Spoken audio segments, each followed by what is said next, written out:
אז נכנסנו לחנות יד שנייה של פרטי וינטג', ומה שיפה פה, שהתרבות הזו של יד שנייה פה היא כל כך עשירה וכל כך שופעת.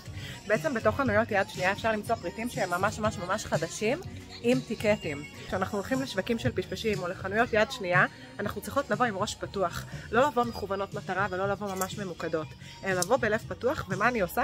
אני בעצם הולכת ועם העיניים אני צדה את הדברים המיוחדים. מה זה אומר? אני מחפשת דברים שהם בצבעים לא סטנדרטיים.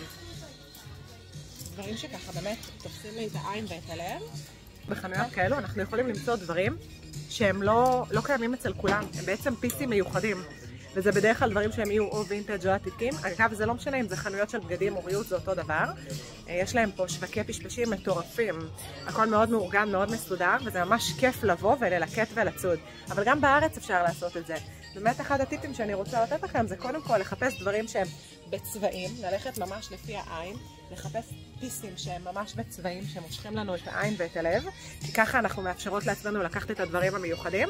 באמת פשוט לבוא עם הלב והראש פתוחים, ולא לבוא עם משהו שהוא מכוון מטרה. ועוד דבר חשוב, אני קונה אך ורק דברים שהם ממש ממש מרגישים לי מיוחדים, כאלו שתופסים לי את העין ואת הלב בצורה מאוד חדה, ודברים שאני יודעת מה אני הולכת לעשות איתם, בין אם זה בגד או ריהוט. זאת אומרת, אם אני לא יודעת אם אני הולכת ללבוש את זה, או איפה אני הולכת לשים את זה, ואם אני רוצה או צריכה את זה, אז אני פשוט משאירה את הפריטים. צריך לדעת גם לשטוף את העיניים, לא הכל שייך לנו, ולדעת להשאיר את מה שלא מדויק. אבל זה חלק מהפיתוי. מה איתכן? אוהבות שווקי פשפשים?